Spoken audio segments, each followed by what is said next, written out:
Muy buenas noches, profe. Mi nombre es Viviana Patricia Vélez Cárdenas. Inicio con la sustitución del proyecto Escudo Craneal, la física detrás de la vida.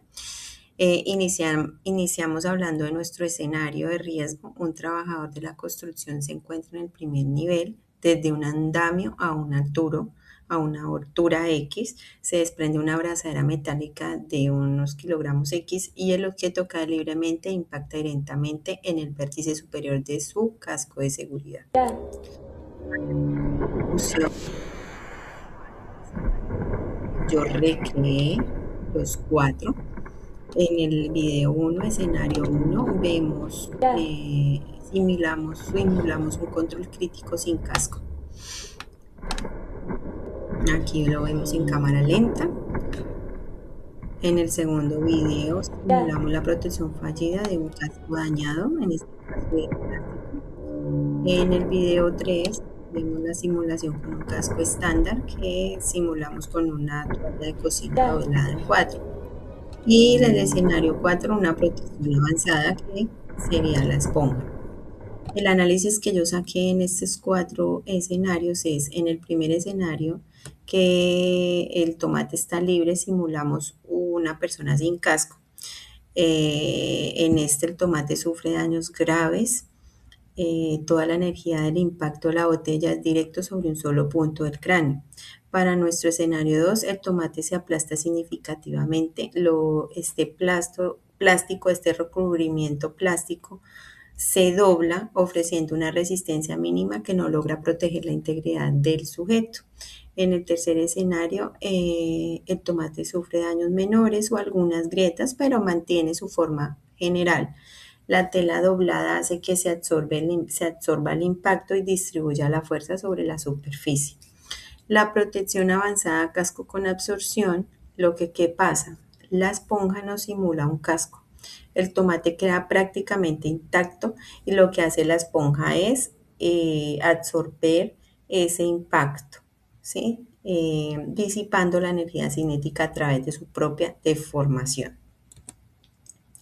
Esta fue la tabla de recolección de datos. Para esta tabla de recolección de datos, utilicé los siguientes conceptos y las siguientes variables que teníamos. Una masa de 1.5 kilos, que en este caso era la botella de 1.5 litros. La gravedad, una gravedad estándar de 9.8 y una altura de 1.5 metros. ¿No? ¿Qué hice primero? De acuerdo a la tabla de datos, nos decía que sacáramos la energía potencial. Yo que tomé la masa por la gravedad por la altura, ¿sí? Esto me dio estos resultados en cada caso. La velocidad del impacto, que es la velocidad justo antes de tocar el impacto. Esto se saca por la raíz cuadrada de 2 por gravedad por la altura. El impulso es el cambio en la cantidad del movimiento y esto lo sacamos la masa por la velocidad, que fue el valor que me dio anteriormente en la velocidad del impacto. Eh, Volvemos al tiempo del impacto. ¿Cómo sacamos este tiempo del impacto? Que es el tiempo que tarda la botella en detenerse totalmente desde que toca el material. Mi video tenía, mi celular grababa FEPS 210 y la fórmula era 1, el tiempo de impacto es 1 dividido por los 210, que fue mi FPS, y me dio 0.0047 segundos. Luego me dice que saque una fuerza de impacto, que la fuerza del impacto es el impulso dividido en el tiempo del impacto. Y de últimas está el estado del post-impacto, que para el escenario 1, de acuerdo a mis valores, la fuerza fue muy alta y el tomate se destruye. Para el escenario 2 la fuerza fue alta y el tomate se rompe por los lados, se fisura por las paredes. Y el escenario 3 es una fuerza moderada, lo que hace que el tomate sufra daños pequeños. Y en la esponja, en el escenario 4, la fuerza es leve y el tomate no sufre daños. Eh, para sacar el siguiente valor, que es el tiempo del impacto, yo tomé el ejemplo de la profesora, que entrar a la plataforma Tracker. Acá está, como hice el número de cuadros, hice el conteo de lo que se demora la botella, lo que se demora la botella en el momento que toca ese objeto, ese tomate, y se queda ahí hasta que ya se cae. Lo hice en cada uno de los escenarios como evidencian en mi presentación. Luego vamos a unas preguntas de análisis, ¿sí? Nos dice que hagamos un análisis, la paradoja de la energía, misma causa, distinto efecto, ¿sí? Que cómo fue la energía cinética y el impulso antes del choque. El daño en el tomate, pues cuando estamos en el primer escenario, la destrucción es total. En el segundo escenario, la ruptura es un daño grave, rupturas laterales. La toalla, que es el escenario 3, sufre daños pequeños, y en el escenario 4, pues el tomate queda íntegro sin ningún daño. Venimos a que basándome en la ecuación de la segunda ley de Newton, explique por qué el tiempo de impacto es el factor determinante entre la vida y la muerte. La relación entre la fuerza y el tiempo es inversamente proporcional. Esto significa que si el tiempo de impacto es muy corto como el suelo, la fuerza se dispara y es una fuerza muy alta. Si el tiempo de impacto se prolonga, como en la esponja que se deforma y acompaña la caída, la fuerza se reduce drásticamente. Vamos a analizar la pregunta 3, que nos decía que explicáramos por qué el tiempo del impacto es el factor determinante entre la vida y la muerte.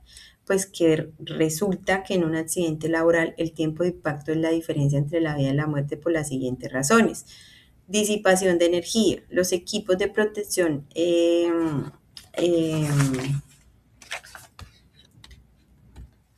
bueno, para la pregunta 3, la pregunta 1 en la parte 3, en un accidente laboral el tiempo de impacto es la diferencia entre la vida y la muerte por las siguientes razones. Disipación de energía. Todos estos equipos de protección como los cascos o los arnés toman un papel de absorbedores de energía. Están diseñados para aumentar este tiempo de frenado.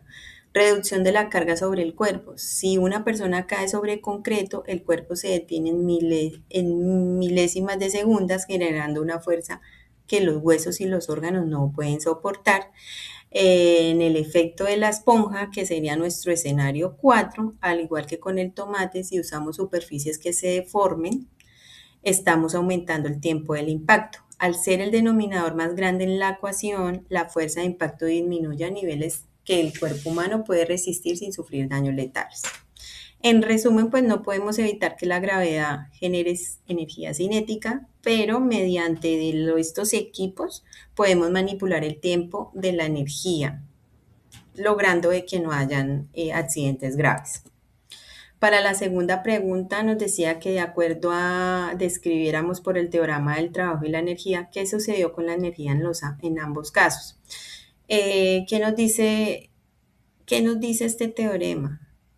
Que el trabajo realizado por una fuerza externa es igual al cambio en la energía cinética del objeto.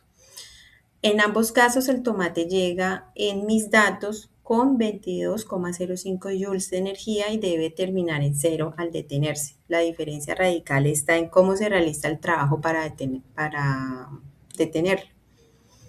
En el escenario 1, la pregunta 2 dice en qué se transformó la energía cinética en el escenario 1 y cómo logró la esponja en el escenario 4 para que no dañara el tejido del tomate.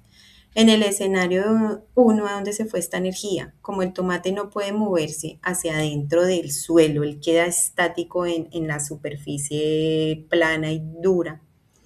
Esta energía cinética se transforma instantáneamente en energía de deformación plástica o energía térmica como el calor. ¿Qué pasa al no haber espacio para frenar? La energía se libera rompiendo estas estructuras del tomate. El trabajo de frenado lo hace la propia estructura del mismo objeto. Al destruirse, la energía se disipa creando grietas, salpicaduras y ruidos. ¿Cuál es el resultado? El tomate se estripa, se destruye porque su propio cuerpo absorbe toda la energía al instante. Para la siguiente pregunta, que nos habla del escenario 4. del caso de la esponja, ¿cómo gestionó la energía? La esponja es un material poroso y elástico que permite que el tomate recorra una distancia de frenado mucho mayor que la del suelo. ¿Cuál es esta? ¿Qué hace la energía? En lugar de romperse este tomate, la energía cinética se transforma en energía potencial elástica dentro de la estructura de la esponja, ¿sí? Ella es la que absorbe todo esto y atrapa la energía y la almacena temporalmente mientras se forma. ¿Qué pasa con el alivio del tejido? Como la distancia aumenta, la fuerza necesaria para detener este tomate disminuyó proporcionalmente. La fuerza resultante fue tan baja que no superó el límite de esta resistencia en la piel del tomate. Viene nuestro siguiente, el umbral de supervivencia biomecánica. Acá, ¿qué investigamos? Un cráneo humano promedio puede soportar 520 libras de fuerza antes de aplastarlo. Este hueso humano es más fuerte que el acero y el concreto. Nos decía de que se necesitan para un accidente grave entre 4.000 newton a 7.000 newton para que este cráneo tenga un accidente grave o se destruya. Y un accidente mortal, vamos a medir fuerzas superiores a 9.000 newton a 10.000 newton. Para el caso mío, estos valores míos calculados son extremadamente bajos en comparación a la resistencia de un óseo real, de un cráneo real. Luego nos decía la mentira de la protección aparente. Analiza el escenario 2, que es el plástico. Aunque el tomate estaba cubierto, hubo algún daño al tomate. Explica físicamente por qué un elemento de protección de mala calidad o caducado que no aumente significativamente, él es casi tan peligroso como no usarlo. ¿Qué lecciones de inspección de equipos de seguridad derivan de este hallazgo? Entonces, el peligro de la mala calidad o caducado de un equipo se comporta exactamente como el plástico. Pierde elasticidad. Los materiales están diseñados para deformarse y absorber el golpe. Si están vencidos, caducados, se vuelven rígidos y quebradizos. Tiempo de impacto es corto.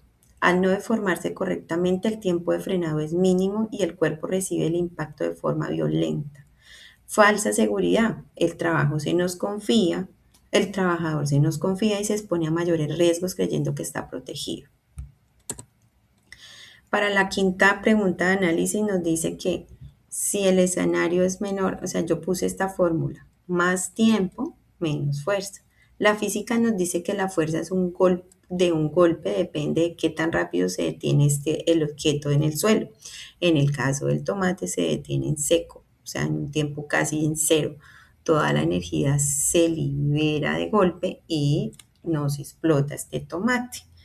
La esponja, ¿no? En la esponja lo que hace es que al hundirse permite que eh, este golpe se le detenga más tarde en el tomate, ¿sí? Es un pequeño aumento de tiempo, estira este impacto y reduce la fuerza a un nivel de que el tomate va a soportarnos el peso. Nos dice que hagamos un ejemplo. Yo tomé un ejemplo aplicable en una bodega de cerámica que almacena cajas de baldosas pesadas en estanterías muy altas.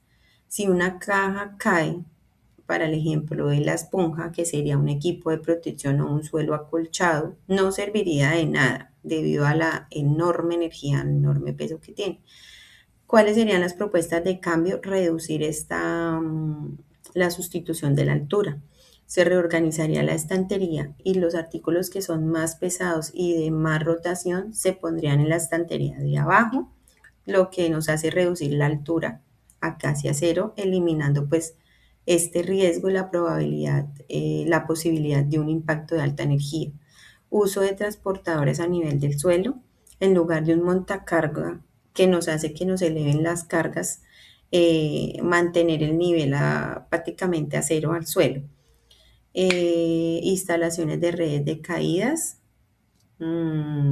Esto fragmentaría la caída. No es lo mismo que un objeto caiga 5 metros a que un objeto nos caiga 1 metro. ¿Qué estamos haciendo con esto? Reiniciando la variable, jugando con esa variable de altura.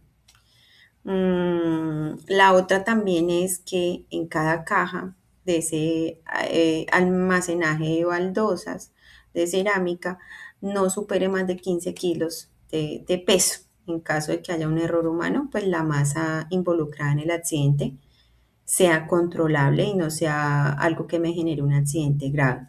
Entonces, como conclusión, de acuerdo a mis valores, para cada escenario, para que cada escenario de estos fuera mortal, la fuerza tendría que ser aproximadamente 28 veces mayor a los datos que a mí me dio en mi tabla de datos. ¿Cuál sería ese análisis? Mis datos fueron entre 144 newton a 347 newton. Demuestran que objetos pequeños a alturas bajas son peligrosos para tejidos blandos, pero no para estructuras óseas del cráneo y huesos. La justificación de mi ejercicio es que la fuerza máxima es de 347.957 newton. Esto representa menos el 10% del límite de resistencia ósea humano, de acuerdo a la investigación que hicimos. Y para alcanzar los 4.000 newtons, que sería para una fractura, el objeto tendría que caer a una altura más alta, más de 200 metros, y para que fuera grave, tendría que caerme de 1.200 metros a una altura de 1.200 metros aproximadamente para que mi ejercicio o en mi caso sea mortal. Eso es todo, profesora. Espero de que haya entendido el ejercicio. Muchísimas gracias.